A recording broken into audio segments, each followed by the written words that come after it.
Good morning, Facebook. Whoa! Hey, there's Dillon. He's got a shovel. Yeah. You got a good reason to have a shovel, though, right? I do have a Yeah. good reason to have a shovel. Well, what's the reason? Well, it's Winter Weather Awareness Week, day 3. Ooh. And today, snow shoveling safety. If you saw me on First News, I shoveled, then took a break. Well, Yeah. you didn't shovel snow because there's none yet, Yeah, there's thankfully. none yet. Nobody's complaining. Leaves is what you got. Leaves. I shoveled leaves. That was my favorite. Well, you had to I demonstrate shoveled somehow. leaves. Yeah, it worked out. It I worked liked out. it. It was fun. Well, what are because you pointed out some pretty good tips when it comes to shoveling. Like some people, honestly, me included, at first didn't even know that there was some health risks that could come with this. Yeah, especially with the heavy snow we get sometimes with those stronger weather systems. Yeah. It can really pose a health risk. You can overexert your body. Yeah. Heart attacks are definitely something that happens when you're shoveling snow. Sure. So tips, push it instead of lifting it if possible. If you do have to lift it, use your legs. And then take a lot of breaks. Kind of like lifting. It Yes. reminded me of that. You know, Yes. you really always use your legs, so Yep. just make sure you get your legs in. You honestly almost want to treat it kind of like a workout. Yeah, you do. No, You for know, sure. Do Yeah. it in stints, take a Yep. break, Yeah. Yep. do it again. Exactly. You know? You know, I think Yeah. people often, though, overlook that just because North Dakota and winter, like, it's such a normal thing to just shovel out there. But, yeah, definitely have those health Yeah. risks in mind and use those legs and take breaks as needed. Yeah. Snow right around the corner. Yeah. Well, not today though. Beautiful day today. Yeah. Yeah, not today. I mean, 70s. In November? Close to record highs. Yeah. We'll be really close to that. See if we break any records today. It's gonna be breezy though. That's Yeah. the price we pay for these 70s in Right. November. Yeah. I was showing this morning. Typically, in an average November, we average less than one day in the 70s per year. Wow. We usually average a couple of days in the 60s. But usually it's downhill from there. Most of the days in November in the 30s and 40s for high temperatures. So today is an anomaly. Yeah, and then Enjoy that it. downhill trend really starts. It's coming. tomorrow. Today's the last warm day. Might be the last 70-degree day we get until Nah. April? Yeah, I was going to say I April. don't know. Lucky. So get outside and enjoy it. It's Okay. going to be a great day. Sounds good. A little Dillon. breezy, but Hey, we'll it's take all it. right. Yeah, we'll take it. Okay. Thanks, Bye, Dillon. Appreciate it. All right. Thank you for joining us, by the way. I'm Saquon. I'm Scott Ingen. And don't forget, before we get started with your Wednesday morning headlines, you can always watch this, listen to this on your own time, take it with you as you go. You can do that by going to our InForum YouTube channel. You got your favorite podcast platforms, and you can find us at inforum.com/podcast under the InForum Minute as well. So Scott's going to start us off with our first headline. Yeah, right now the trial of a former NDSU student accused of sexually assaulting a student is underway. Court documents say 20-year-old Alex Smith sexually assaulted a Minot State student back in 2020. When Smith was originally charged with gross sexual imposition, he pleaded guilty to lessen that charge, but that guilty plea was canceled. Now Smith will serve less than a year if he is convicted. The trial is expected to last 3 days, and cameras are not allowed inside the courtroom to protect the accuser. But of course, we're going to follow that trial and let you know of any updates and the outcome. Absolutely. Also, right now, firefighters are kind of warning about outdoor fires. And this all comes after a deadly grass fire that we told you about yesterday morning on First News that all happened right on a Wilkin County farmstead over the weekend. So we actually got to speak with a brother of Arnold Hanel. He is the person who died. They were able to confirm that for us this morning. But firefighters think that Arnold actually started the fire on purpose just to get rid of some dry grass. Now, what he might not have considered in that case was that we have really, really dry conditions right now. And with that light breeze and those warm temperatures, that obviously made things spread very, very quickly. Yes. So Arnold's brother, who lives right next door, says that he tried to help his brother put that fire out, but then he needed to go inside to take a little break from all that smoke. I can't even imagine that. Yeah. And then when he went back outside is when he realized, oh my gosh, my brother is missing. So then his body was found about 2 hours after that fire was put out by fire crews.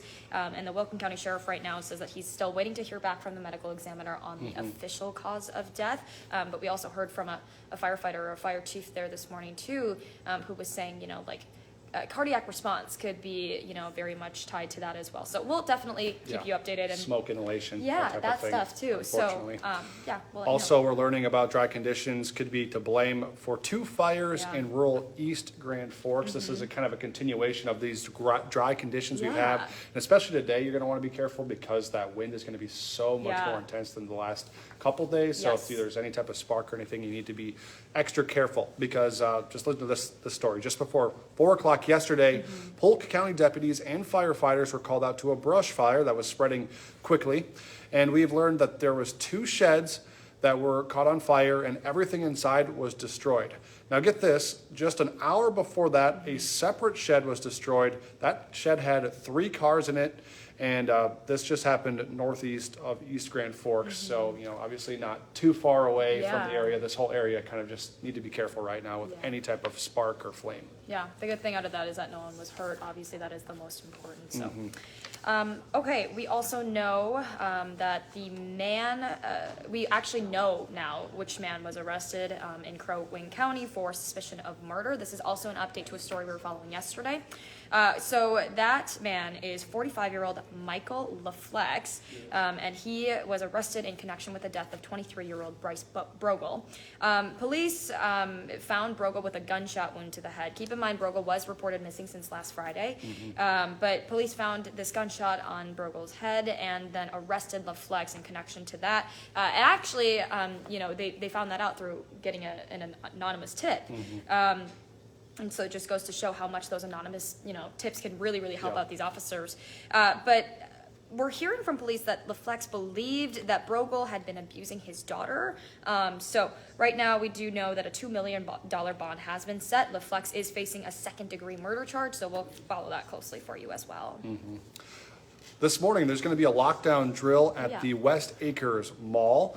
Now, this actually will not be affecting polling times, though, thankfully. The drill is set to happen at 10:05 this morning, so if you're planning to head to the mall, maybe just either go early or later or, try Just to... don't freak out if you hear that a lockdown Because it's going to be going on. So, but the early voting polls there will not be impacted by this lockdown drill. Emphasis on drill. Drill, yes. The voting center will operate as normal, and we'll actually have additional staff members there to advise voters as needed. Polls, if you didn't know, will be open through Friday from 10 in the morning until 6 in the evening through November 4th. Yeah.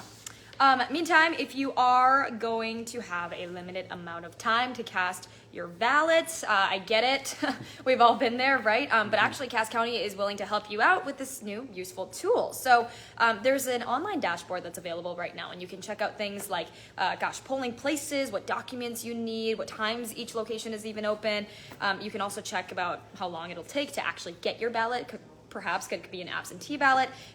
So according to this dashboard, there was only about a 5-minute wait at West Acres yesterday, which is not bad at all. No. Especially if you're in that time crunch. And then even better news, no wait times at any of the other 4 early voting sites as well. So you can check out those wait times for yourself at casscountynd.gov/elections. Pretty big development this morning. The city of Fargo is giving the thumbs up on selling land, which is going to pave the way for luxury condos and commercial space near downtown. Kind of exciting.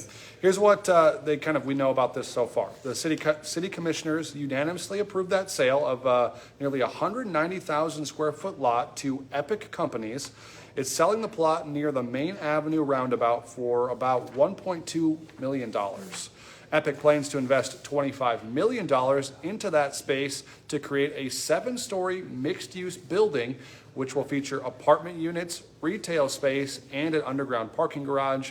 The hope is to have that project done by 2026, assuming their Renaissance Zone application is also approved by the commission. Nice.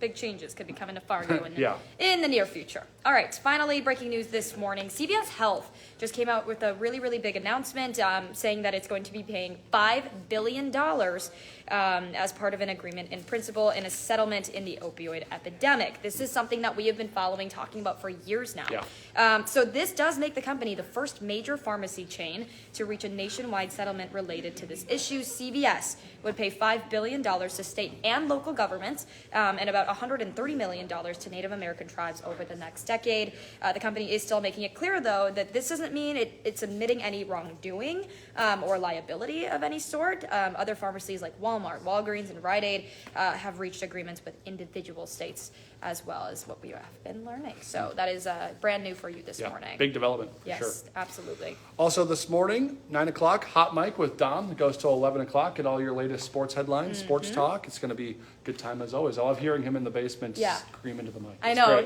We always know what time it is because he always says, "Good morning," and it's right at 9 in the morning. Yeah, and we get our little wake-up call, our second wake-up call of the day there. And on Wednesdays, because today's a Wednesday. Yeah, today's a Wednesday. So Wednesdays, Dom always has Dick Bramer on, who is the voice of the Minnesota Twins, which is really cool.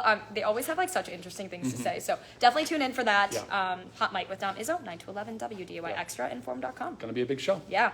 Also, as we close this out, don't forget you can always, for 99 cents a month for your first 3 months, you can get an all access pass to InForum.com just by typing in InForum.com/subscribe. And we've been saying we don't know how long this deal is good for, so take advantage of it while you can. Pretty easy to subscribe and Definitely. a great deal to take advantage of.